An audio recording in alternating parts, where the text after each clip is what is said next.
So I know what we're all thinking. We're thinking, clearly we're done with the Gospel of Mark because we had the resurrection last week. Oh, and you would be wrong if you think that. We actually have some more passages that we have to go and pick up, and so we're going to be looking at one of those passages this morning. It's actually one of the things that Jesus teaches, because after he enters in, after he comes into Jerusalem, we kind of jumped with Maundy, Thursday to the Last Supper, and then the crucifixion, and then last week we talked about the resurrection. But there are a few things that he teaches in the midst of everything that is going on. And after he goes in and he purifies the temple, he has a few things that he then goes on to teach, and how he ministers to people in the midst of that, and the things that he wants to say to us. And so, one of the things that I remember from being in high school, and some of you that may be longer ago, some of you might be sooner ago to remember back to high school, but I remember we had this voting that we did that was most likely to blank. Now, I don't know if you guys had that in your school, but we always had this thing where we started to vote on who was most likely to do things. And now, you never understand just how unfulfilling it is that I came in most, they did also kind of tallest, and I came in runner-up to tallest. It's not as great as it sounds. But it was something that we all have to have something, some kind of recognition. But there is this thing that happens as you start to say who's most likely to succeed, or who's most likely to do this, that, or the other thing, that we start to lay labels on people. We start to put labels on people, whether we're deciding what category they fall into for school, or we assign value based on who they are and what they're doing. I mean, if you look at it, we had, and in my house, football is a big subject of conversation, and Elizabeth loves that about our home, how much we get to talk about football, enjoy football, and how she knows it drafts Thursday, and she's excited. But as you go through the Columbine, you see the way that they assign value based on whether or not they're going to go with what number in the draft, or how high or they can jump, or how fast they are. There are ways in which we assign value to people, and these become labels that we lay on top of them. Whether, this is somebody that I want for my team, or I want my children to be involved in this, or the friends that I want, they should be this type of person. We have labels for people that we start to lay upon them, even from a very young age we do that. And so this morning, we're going to be looking at where Jesus says our value comes from. We're going to be looking at what Jesus says about where we belong and whom we belong to. And so we've been working through this Gospel of Mark. We've talked about how these are the words of Peter being written down by Mark. And we know that Peter was a part of Jesus' inner circle. So if anybody knows what Jesus had to say, it's going to be a guy like Peter. And so he gives us this eyewitness account of everything that Jesus said and done. And so we're going back and we're looking at that last week that he had in Jerusalem, and the things that he said and the things that he taught in their midst. And so we know that his audience is anybody who wants to know more about who Jesus is and about his call to discipleship. But as we go back to chapter 11, we're going to come into a parable this morning that really finds its point of reference back in the Old Testament. It finds its point of reference from the words of one of Israel's prophets, from the words of Isaiah, who's speaking to the nation of Israel, and he gives them the word of the Lord. And it says this in Isaiah chapter 5, starting in verse 1. Let me sing for my beloved my love song concerning his vineyard. My beloved had a vineyard on a very fertile hill. He dug it and cleared it of stones. He planted it with choice vines. He built a watchtower in the midst of it. He hewed out a wine vat in it, and he looked for it to yield grapes. but it yielded wild grapes. Not ideal when you're cutting this vineyard. You want the good, plump grapes, but it says it yielded wild grapes. And now, O inhabitants of Jerusalem, men of Judah, judge between me and my vineyard. What more was there to do for my vineyard that I have not done in it, when I looked for it to yield wild grapes? Why did it yield wild grapes? And now I tell you what I will do to my vineyard. I will remove its hedge, and it shall be devoured. I will break down its wall, and it shall be trampled down. I will make it a waste. It shall not be pruned or hoed, and briars and thorns shall grow up. And I will command the clouds, and they shall rain no rain upon it. For the vineyard of the Lord of hosts is the house of Israel, and the men of Judah are his pleasant planting. He looked for justice, and behold, bloodshed, for righteousness, but behold, an outcry. And so you hear the words of the prophet. He's speaking to Israel before they go into exile, when they're at their lowest, when they're doing things that God had commanded them not to do. They were supposed to be a nation of righteousness and justice. They were supposed to be a nation, we talked about this in the life of Abraham, that bring tzedakah and mishpat into the community. They're supposed to be people who bring justice and righteousness into their community, into the world, and to spread that around. It says, but instead, I see bloodshed. I see tyranny amongst my people, my vineyard, because God uses this picture of a vineyard when he talks about his nation. He goes, this nation has become something that I don't even recognize. Something that I didn't plant has grown up here. They've become completely and utterly wild. He goes, and so I'm going to allow them to be trampled on. And it says that the nation of Israel, they then go into exile with a promise that one day they'll come back. And so when we get to Jesus' day, we know that they've come back. We know that they're back in the land. But some things repeat themselves. That's what we're going to be talking about this morning. So we are in Mark chapter 11, starting at verse 27. It says this, now they came again to Jerusalem. And as he was walking in the temple, the chief priests and the scribes and the elders, they came to him. And they said to him, by what authority are you doing these things? Who gave you this authority to do them? They're going, who gave you the colloquium doctum that allowed you to lecture us in this scenario? When you talk about the chief priests, the scribes, the elders, this is really just a subset of what was a Sanhedrin, the council in Jerusalem. And so it's just a smaller group, some representatives from them. It says they go to Jesus. Now, what had Jesus just done? He had just come into the temple and he had flipped over tables.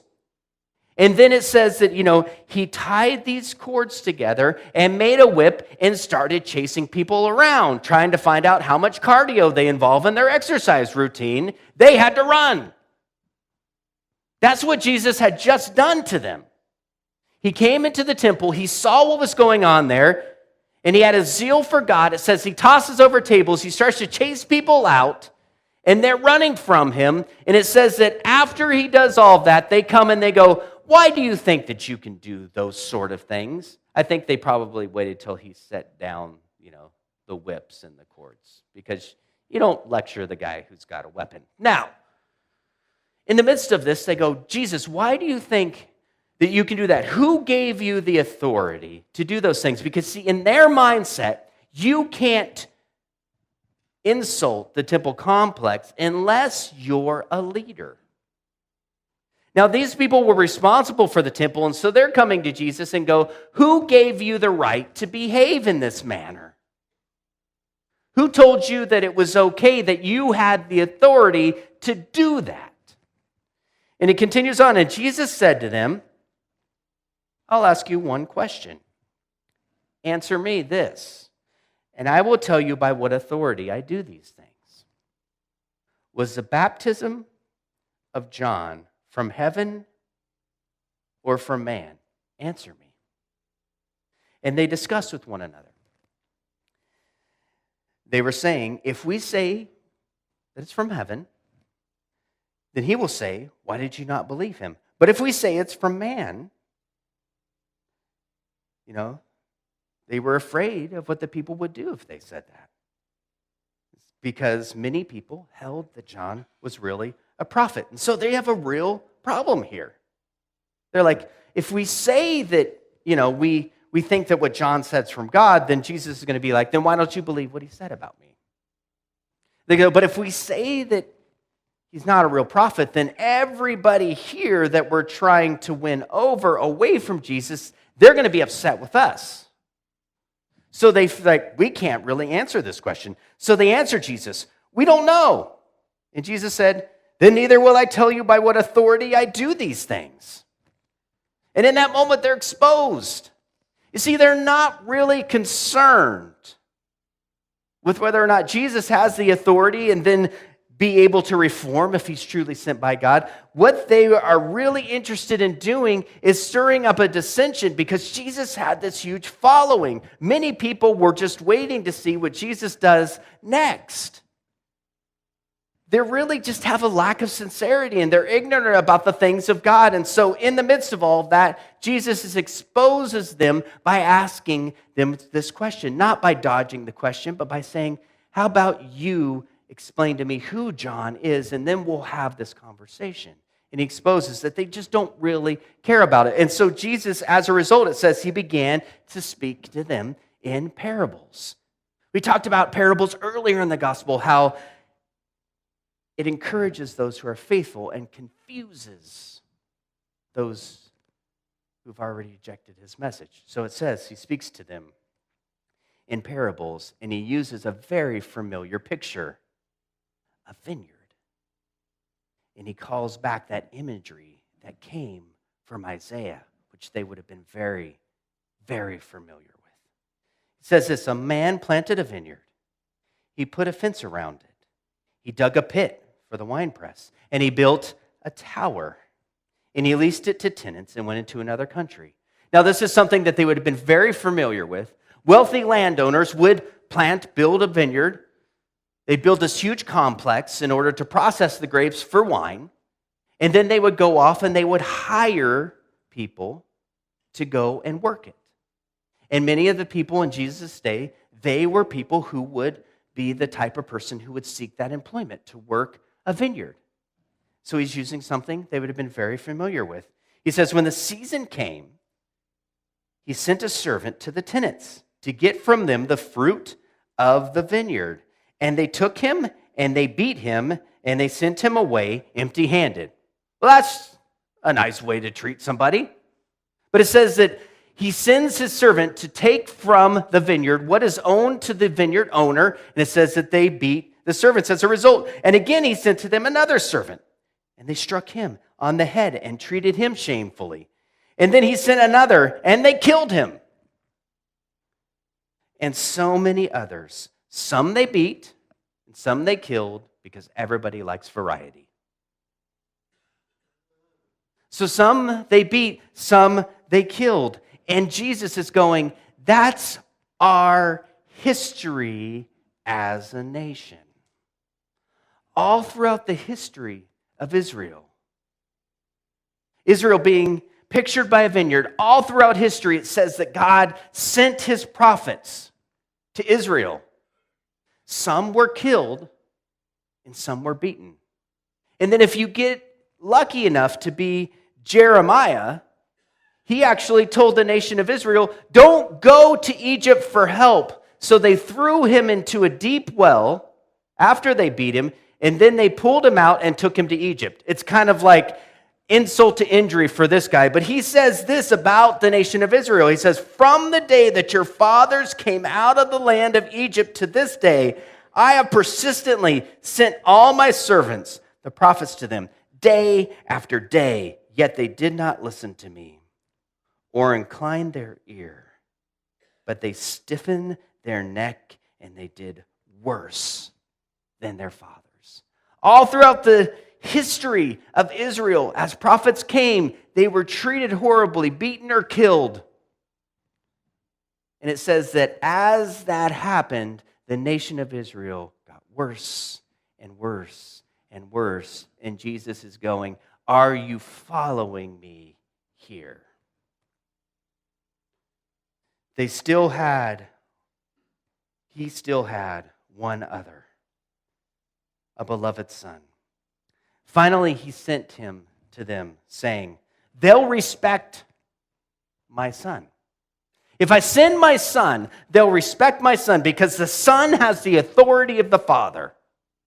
The son is going to be the one that inherits the vineyard. And if the father had passed away at this point, they would see the son and they would go, that is the highest level of authority that we could possibly imagine. It says, I will send my son, saying they will respect him. But those tenants said to one another, this is the heir.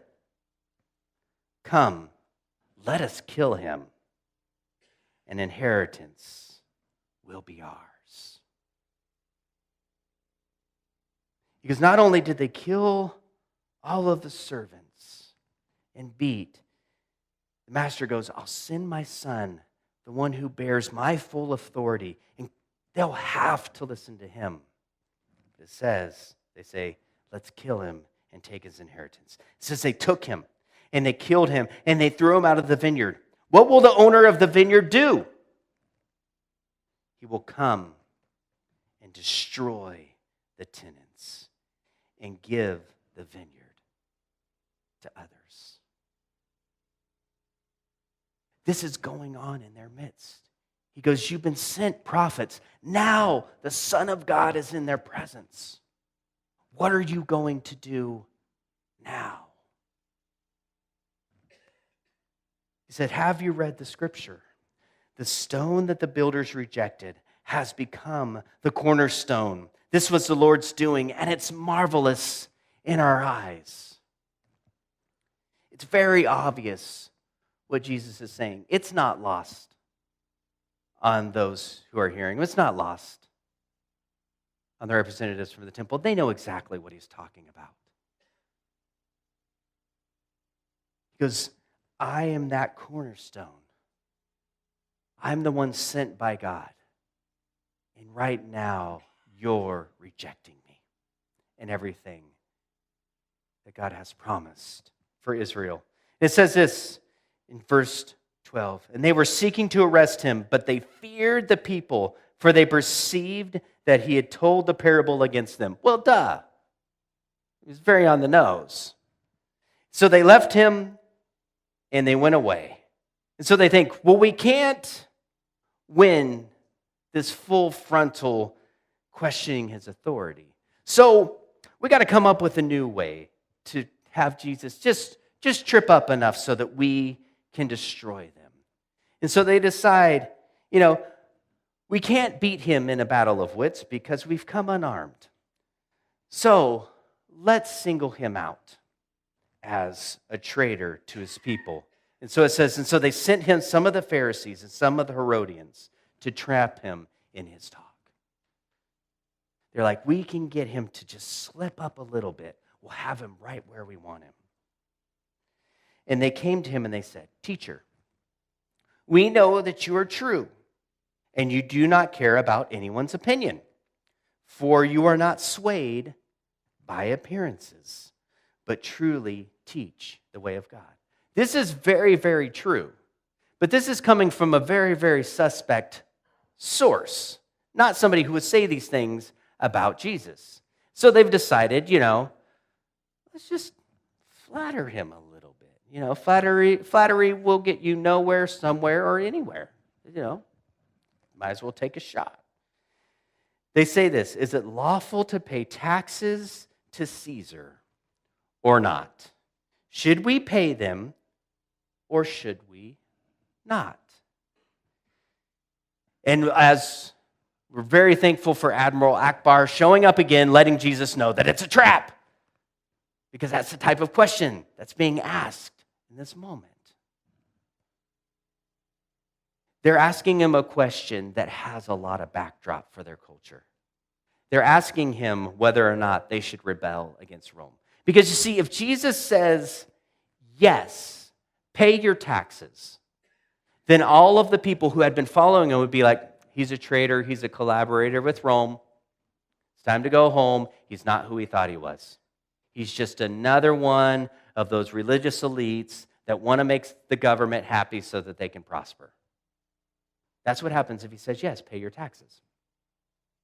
But if he says no, then the Romans will come and make him dead, because that's what they're very good at doing. I mean, they might arrest him first, but ultimately he's going to be killed by the Romans for saying, don't pay your taxes, because that's rebellion against their government. And so he's in this no-win situation. Yes, pay taxes, traitor. No, pay taxes, dead rebel. He doesn't really have anywhere to go, and that's why they ask this question of him, because they think, there's no way to answer it. He couldn't possibly get out of this situation because he's got a question to where he can't say either of the options. But as we know about Jesus, he always takes the third option. But knowing their hypocrisy, he said to them, why are you putting me to the test? Bring me a denarius and let me look at it. So they bring him a coin. And when they brought it to him, he said to them, whose likeness and inscription is this? And they said to him, it's Caesar's. So they bring him a silver denarius. It would have looked something like this. And the inscription on it is Tiberius, the Caesar of Rome at the time in which Jesus is doing all this in his ministry. So it would have looked something like this. So they bring it to him, and he goes, whose picture is on this? Caesar's. He goes, then guess it's Caesar's. If his picture's on it, guess it belongs to him. And so Jesus said to them, render to Caesar the things that are Caesar's, and to God the things that are God's. And they marveled at him. Whose picture's on this coin? Well, it's a picture of Caesar. He goes, okay, well then give it to Caesar. But give to God the things that are God's. What things belong to God? The things that his picture is on. People bear God's image. So clearly, they belong to God. It says this in Genesis chapter 1, verse 27. So God created man in his own image. The image of God, he created him. Male and female, he created him. This passage is not about taxes. It's about to whom do you belong? You see, people were created as God's image. It says so in Genesis that God created all things. And after he created all things, he created us. And we were given the responsibility to take care of the earth as his stewards of God's creation. He creates us as his images. That means that we are the visual representation of God here on earth to all of creation. And as a result, we're to love God with everything that we are. But we're also to love others who are expressions of the image of God. And we are all humanity is valuable as a result of being created as God's image. Jesus said to them, render to Caesar what is Caesar's, and the things that are Caesar's, and to God the things that belong to God. You belong to God. Because you bear his image, you belong to him. You see, Jesus has been sent by God to reclaim the things that belong to God. He shares this image of the vineyard. Israel belongs to God. It's God's vineyard. God's reclaiming that in the ministry of Jesus. The nation that belongs to God, God's reclaiming. But also every single human being belongs to God because we bear his image. And Jesus has been sent to reclaim humanity for God. God has come after all of humanity through Jesus, and that's what he's doing. He's reclaiming them. And in this story, he's saying, look, money doesn't matter. Taxes don't matter. Give Caesar what he wants. You belong to God. You have a value that is beyond anything that you could possibly imagine. And because we bear God's image, we belong to him.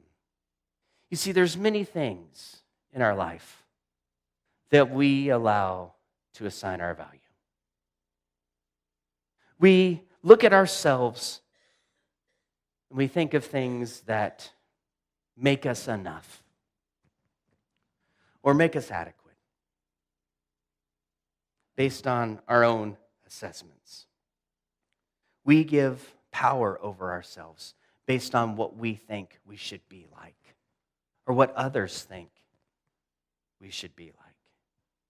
We allow many, many things to assign our value, but our value comes in being created in God's image. And I want you to hear this morning. You matter more than your net worth. You matter more than your job.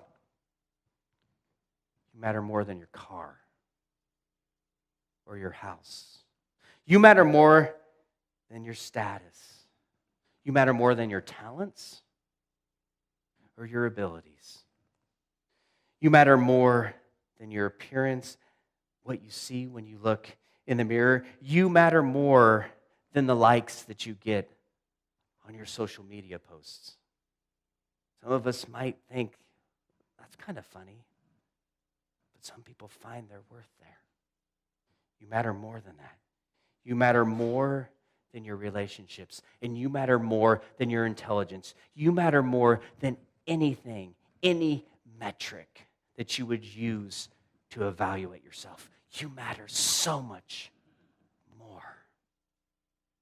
You matter more than anything that our culture would say gives you value. You have unmeasurable value because you've been created in God's image. That's where your value comes from. And that's what Jesus is saying to them, and that's what Jesus is saying to us. It's not about who or what you are. It's about who you belong to. So this morning, I'd ask you this question. If you're a follower of Jesus, what are you using to evaluate yourself? What are you saying makes you enough? What are you saying makes you adequate? How are you measuring, and how do you measure up? Because the only thing that gives us value is that we are known and loved by God. We have value just by virtue of our existence. God loves us because we've been created in his image. We belong ultimately to him. So if you're a follower of Jesus this morning, I want to encourage you, evaluate your life on whether you know and love God. He's the one that gives you value. But if you've never made a decision to follow Jesus, I want to give you the opportunity this morning. You may have shown up here and have never been to church before, or maybe you've been coming for a long time and it's just never made sense, but you feel the Holy Spirit speaking to you this morning. And I want to encourage you to respond to that. We talk about Jesus in two different ways. We talk about him as being our Savior because we can't do enough good things to earn our salvation. The good things that we do are because of our salvation. But that's not how we earn our way to God. Salvation is given as a free gift. And that's the way Jesus is our Savior. But he's also our Lord. He doesn't save us just to abandon us, to leave us alone. He also shows us how to live. He walks with us through our life. We are never alone when we're in a relationship with God. And he walks through our lives with us. And in that way, he's our Lord. So if you've never made that decision, I'm going to give you the opportunity this morning. I'm going to pray in just a minute. And I want to encourage you, if you've never made that decision, don't go another day without doing that this morning. Would you pray with me?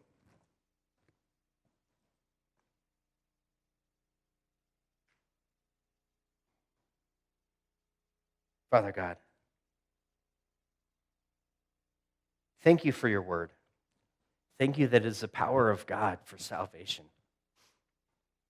Thank you for all that you've done. Thank you for the fact that you love us and we can be known by you. And I pray that we would understand that we have value because we're created in your image. Just by virtue of our existence, we have value.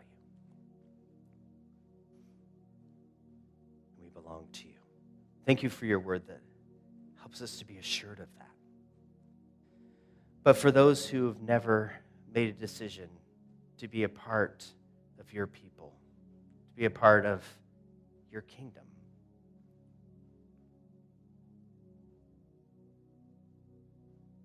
I pray that this morning they would do that. So if you feel God drawing you this morning, I'm going to say these words out loud, and if you say them to yourself, he'll meet you right where you're at, and he'll change your life this morning. So if you're ready, repeat these words after me. Father God, thank you. Thank you for revealing yourself through Scripture. I admit I'm in need of salvation. And I want to confess I'm a sinner. Jesus, be my Savior, because I cannot save myself. And be my Lord. Show me how to live. Holy Spirit, give me the strength to begin this new life today.